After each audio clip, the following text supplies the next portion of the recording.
for the third time this month. Pangatlong balik ko sa Atimonan. Nung una hindi kami tumawid ng Alabat. Second time tumawid kami dahil birthday ni Tatay Nards.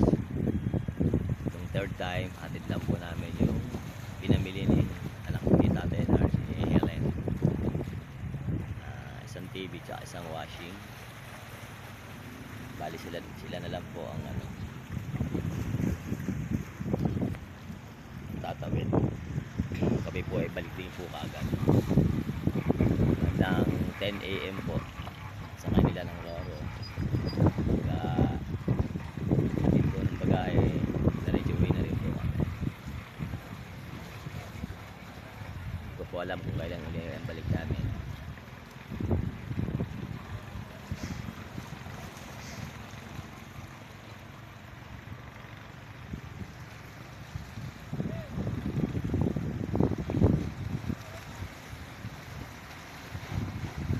Parang namin nagbababa. Hindi na po ako ay sinama.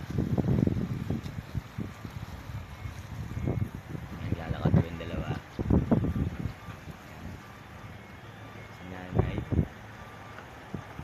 naglakad na lang po. We're going to Bicol. Ayan po, ayan.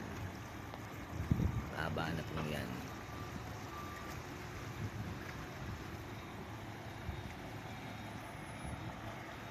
Ito po ay patawid ng mga alabat. Ito pong mga nandito. Yung dalawa po ayun, kung nakikita nyo po. Helen. Yung mag-ina. Natakpan po ng coaching black. Ito po si nanay. Naka-pink. Naglalakad. Nanay ni paring Narvin. Ang gandang po yan. Iniwan po, hindi pa sumabay sa Fortuner. Yan po yung dalawa, kung napapansin niyo po yun, sa tapat ng surrender or clearance stop sa entrance.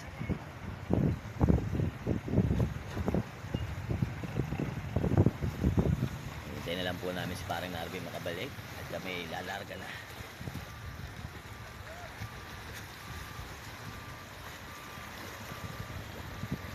Low tide po, ayan po ganyan kababa ang tubig ngayon sa dagat.